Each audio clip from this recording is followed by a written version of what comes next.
जब से प्रकाश परियों से मिला था तब से वह कुछ खोया खोया रहने लगा था। प्रकाश तो अब लकड़ियां काटना तो मानो भूल ही गया था। वह अब केवल राजकुमारी के बारे में ही सोचता रहता था।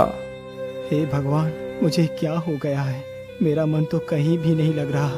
बस मेरा दिल यही कहता है कि एक बार फिर से राजकुमारी मुझसे मिलने के लिए आ जाए।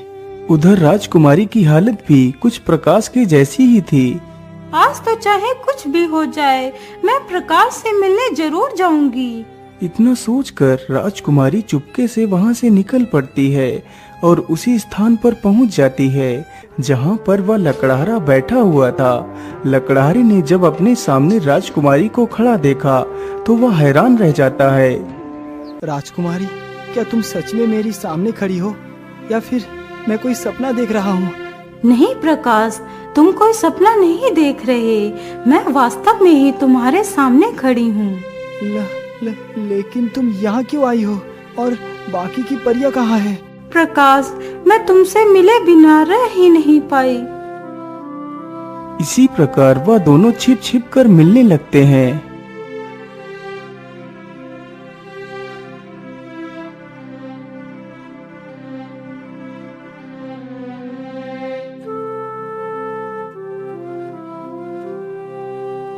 आखिर रोज रोज राजकुमारी छिप छिप कर कहाँ जाती है? मुझे इसका पता लगाना ही होगा। अगले ही दिन राजकुमारी चुपचाप पृथ्वी के लिए निकल पड़ती है और पीछे पीछे रानी परी भी चल देती है।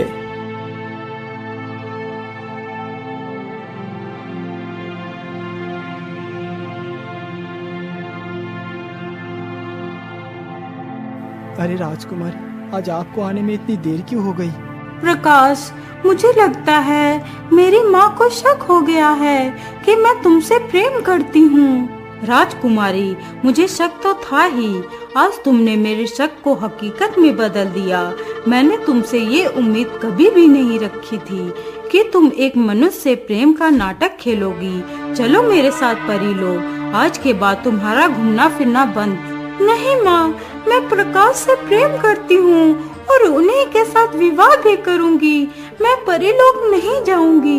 राजकुमारी, क्या तुम इतनी बड़ी हो गई हो कि अपने माता के विरुद्ध जाओगी? मैं तुमसे आखिरी बार पूछ रही हूँ, मेरे साथ चलोगी या नहीं? नहीं माँ, मैं प्रकाश को नहीं छोड़ सकती। राजकुमारी के मुख से यह बात सुनकर रानी परी तो गुस्से से भर जाती है। राजकुमारी, यदि तू यहीं पर रहना चाहती है तो ठीक है, ये ले। इतना कहते ही रानी परी अपनी छड़ी से राजकुमारी को एक कमल पुष्प में बदल देती है और वहाँ से गायब हो जाती है। अरे राजकुमारी, ये तुम्हें क्या हो गया? तुम तो एक फूल बन गई। हे भगवान, ये क्या हो गया? राजकुमारी, आपने मेरे लिए ये क्या कर लिया? मैं तुम्हें इस हालत में कैसे देख सकता हूँ? अरे पुत्र, क्या बात है? तुम रो क्यों रहे हो? साधु के कई बार पूछने पर लकड़हारा पीछे मुड़कर देखता है। क्या हुआ पुत्र? मैं इतनी देर से तुम्हारी समस्या पूछ रहा हूँ और तुम हो कि कोई जवाब ही नहीं दे रहे। क्षमा करना बाबा, मैं आपकी आवाज को सुन नहीं पाया। लेकिन पुत्र, तुम कौन हो और यहाँ पर बैठकर तुम क्यों रो रहे थे?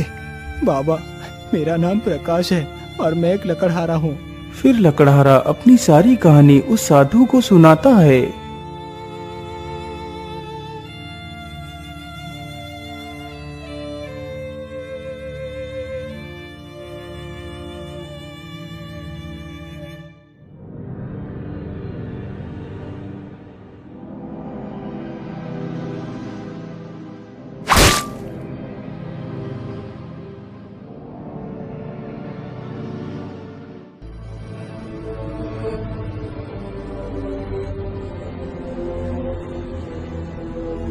बाबा, यदि राजकुमारी ठीक नहीं हुई तो मैं भी जीवित नहीं रहूंगा।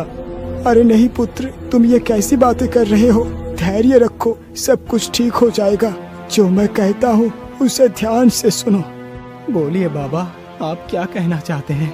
मैं अपनी राजकुमारी के लिए कुछ भी करूंगा। तो फिर सुनो बेटा, तुम्हें उस जादुई हीरे को ढूंढ कर लाना होगा। कौन सा हीरा बाबा? मैं कुछ समझा नहीं। बेटा, वो एक चमत्कारी हीरा है जो तुम्हें तिरुपति की गुफा में मिलेगा। जब तुम उस हीरे को लेकर पूर्णिमा की रात में चंद्रमा की किरणों के सामने खड़े होगे तो उस हीरे से निकलती हुई चमकीली किरणों के कमल पर पड़ते ही तुम्हारी राजकुमारी पुनः ठीक हो जाएगी। अच्छा ठीक है बाबा, अब मैं चलता हूँ। मुझे अपनी राजकुमारी को जल्दी से जल्दी ठीक करना है। रुक जाओ बेटा, तुम इतनी जल्दबाजी ना करो। वो हीरा लाना सबके बस की बात नहीं है। वहाँ पर अनेक प्रकार के खतरे हैं जिनसे तुम्हें सावधान होकर जाना है। तभी साधु अपनी शक्तियों से एक खंजर प्रकट करता है। ये लो पुत्र, तुम इस खंजर को अपने पास रखो। ये खंजर तुम्हारी मदद करेगा। अपने रास्ते में आने वाली सारी समस्याओं से तुम्हें इसी खंजर से निपटना है। इससे संभाल कर रखना। अच्छा ठीक है बाबा, अब मैं चलता हूँ। इतना बोलकर प्रकाश हीरे की तलाश में निकल पड़ता है।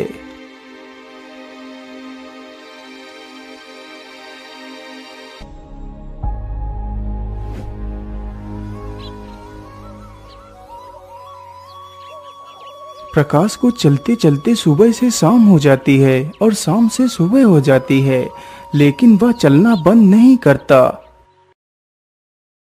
चलो उन्हीं फलों को तोड़कर खा लेता हूँ। प्रकाश जल्दी ही उस पेड़ के पास पहुंचकर फल तोड़ने के लिए अपना हाथ आगे बढ़ाता है। प्रकाश यह देखकर डरता नहीं, वह तुरंत अपना खंजर निकालता है और उस डरावने फल के 2 टुकड़े कर देता है। ये कैसा फल था जिसने मुझ पर हमला करना चाहा? मुझे लगता है ये कोई शापित पेड़ है। अब क्या खाऊं? तभी प्रकाश की नजर सामने एक नदी पर पड़ती है। कुछ खाने को तो मिला नहीं। चलो कुछ पानी पीकर ही अपनी भूख को शांत कर लेता हूँ। इतना कहकर वह नदी के किनारे पहुँचता है और पानी पीने के लिए अपना हाथ आगे बढ़ाता है।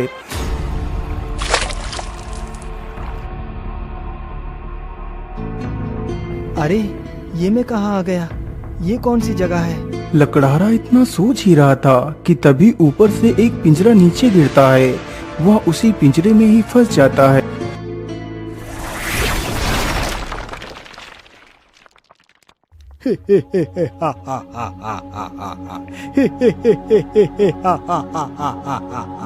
आखिर आज मेरी तपस्या पूरी होगी। आज मैं बनूंगा दुनिया का सबसे शक्तिशाली इंसान। कौन हो तुम और तुमने मुझे बंदी क्यों बनाया है? मैं चंद्रिका तांत्रिक हूँ। आज मैं तुम्हारी बलि अपने शैतान को दूंगा, तो आज मेरी 101 बलि पूरी हो जाएगी। फिर शैतान खुश होकर मुझे ढेर सारी शक्तियाँ प्रदान करेगा। नहीं तांत्रिक, तुम मेरी बलि नहीं दे सकते।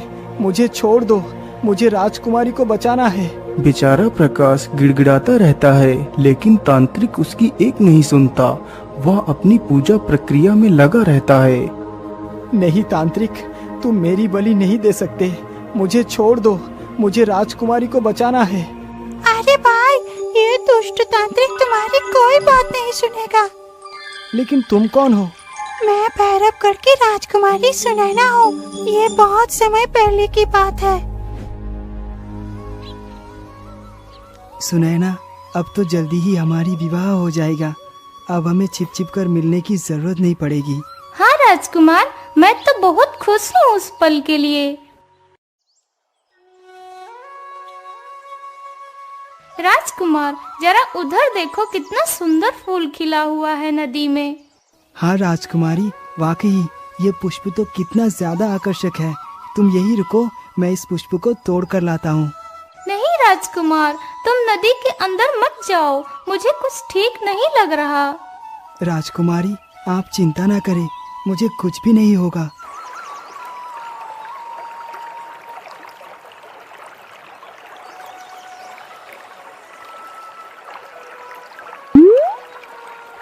देखो राजकुमारी, मैंने इस पुष्प को तोड़ लिया, मुझे कुछ भी नहीं हुआ। हाँ हाँ ठीक है, आप जल्दी से बाहर आ जाओ।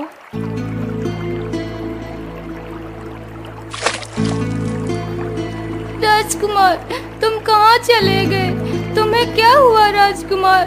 बाहर आ जाओ, मुझे बहुत डर लग रहा है। देखो, यदि तुम बाहर नहीं आए तो मैं भी नदी में कूद जाऊंगी। इतना कहकर राजकुमारी भी नदी में कूद जाती है।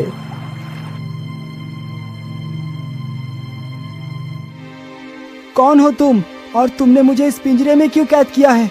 छोड़ दो हमें।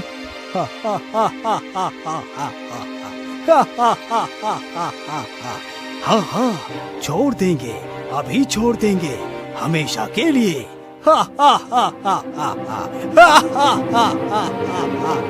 देखो तांत्रिक, तुम जानते नहीं कि हम कौन हैं। तुम्हारी भलाई इसी में है कि हमें छोड़ दो। अरे, एक स्त्री होकर कितना जुबान चलाती है। रुक, अभी तेरी जुबान का इलाज करता हूँ।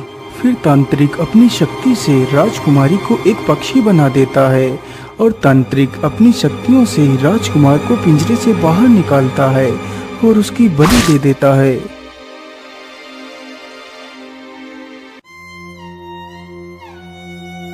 इस दुष्ट ने मेरा सब कुछ लूट लिया है। लेकिन बहन, क्या इस तांत्रिक से बचने का कोई उपाय नहीं है? भैया, उपाय तो है। यदि तुम अपने खंजर से इस शैतान की मूर्ति के सीने को एक बार में ही छलनी कर सकते हो तो ये तांत्रिक और ये शैतान सब खत्म हो जाएंगे। इतना सुनते ही लकड़हारा अपना खंजर निकालता है और अपनी पूरी शक्ति से खंजर को फेंक कर शैतान के सीने में उतार देता है। शैतान के शरीर में खंजर घुसते ही सब कुछ गायब हो जाता है। लकड़हारा तुरंत ही अपना खंजर उठा लेता है। वह दूसरी राजकुमारी भी अब तांत्रिक की कैद से आजाद हो चुकी थी। अच्छा बहन, अब तुम वापस अपने राज्य को लौट जाओ। मेरा सफर अभी खत्म नहीं हुआ। लेकिन भैया, अभी आप कहाँ जा रहे हो? फिर लकड़हारा अपनी सारी कहानी उस राजकुमारी को सुनाता है। भैया, मैं भी आपकी उस हीरे को ढूंढने में मदद करूंगी, क्योंकि एक से भले दो होते हैं।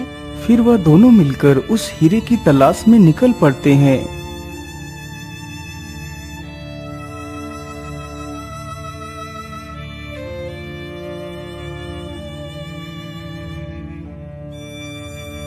वह दोनों चलते चलते एक गुफा के पास से होकर गुजरते हैं। बचाओ बचाओ माँ, मुझे इस दुष्ट सर्प से बचाओ। अरे, यह किसकी आवाज है? मुझे लगता है ये आवाज इस गुफा के अंदर से आ रही है। चलो चलकर देखते हैं। वह दोनों जैसे ही गुफा के अंदर घुसकर देखते हैं तो एक सर्प पक्षी के 2 बच्चों को खाने की कोशिश कर रहा था। अरे, ये दुष्ट सर्प तो इन मासूमों को खाना चाहता है। मैं इसे जिंदा नहीं छोड़ूंगा।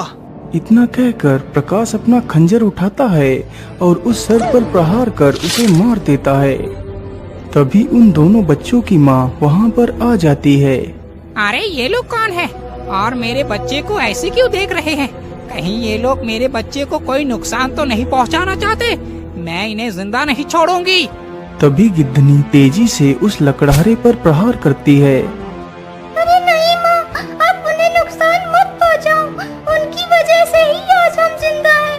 यदि वो दोनों यहाँ नहीं आते तो आज यह दुष्ट सर्प हमें मार कर खा जाता।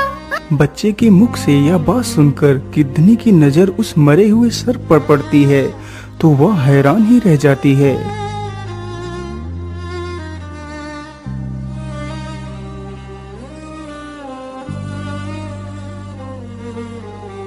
हे नेक दिल इंसान, मैं तुम्हें बता नहीं सकती कि तुमने मेरी कितनी बड़ी मदद की है। मैं तुम्हारा ये उपकार कभी नहीं भूलूंगी। अच्छा गिद्धनी, तुम अपना और अपने बच्चों का ख्याल रखना। अब मैं चलता हूँ। लेकिन युवक, तुम इस खतरनाक जंगल में क्यों घूम रहे हो? गिद्धनी, मैं एक लकड़हारा हूँ। मेरा नाम प्रकाश है। फिर लकड़हारा अपनी सारी कहानी उस गिद्धनी को सुनाता है। यदि वो हीरा मुझे नहीं मिला तो मैं भी अपने प्राण त्याग दूंगा। अरे नहीं भाई, तुम्हें प्राण त्यागने की आवश्यकता नहीं है, क्योंकि जिस हीरे की तलाश तुम्हें है वो हीरा मेरे पास ही है। क्या तुम सच कह रही हो गिद्धनी? क्या वो हीरा तुम्हारे पास है? हाँ, मैं एकदम सत्य कह रही हूँ। तो फिर दिखाओ मुझे, वो हीरा कहाँ है? इतना सुनते ही वह गिद्धनी अपने मुख से उस हीरे को निकालती है। ये लीजिए युवक, ये वही हीरा है जिसकी तुम्हें तलाश है। तुम इस हीरे को ले जाओ और अपनी राजकुमारी की जान बचा लो। फिर प्रकाश उस हीरे को उठा लेता है। आपका बहुत बहुत धन्यवाद। इस हीरे की मदद से मैं अपनी राजकुमारी को ठीक कर पाऊंगा। अच्छा, अब मैं चलता हूँ। इतना कहकर वह दोनों वहां से निकल पड़ते हैं। उन्हें चलते चलते शाम हो जाती है। वह दोनों जल्दी ही उस तालाब के पास पहुंचने वाले थे। भाग्यवश उसी दिन पूर्णिमा की रात थी। चंद्रमा अपनी पूरी चांदनी के साथ चमक रहा था। भैया, आप अपने उस हीरे को निकालिए और अपनी पत्नी को जीवित कर लीजिए, क्योंकि आज ही तो पूर्णिमा की रात है। इतना सुनकर लकड़हारा उस हीरे को निकालता है और उसे चंद्रमा के सामने हथेली पर रखता है। तभी चंद्रमा की किरणें हीरे पर पड़ती हैं तो हीरा जगमगा उठता है। जैसे ही हीरे की किरण उस कमल पर पड़ती हैं तो राजकुमारी तारा अपने वास्तविक रूप में आ जाती है। अब तारा परी से एक साधारण इंसान बन चुकी थी। फिर वह दोनों एक दूसरे के गले लग जाते हैं। दोनों एक मंदिर में विवाह कर लेते हैं।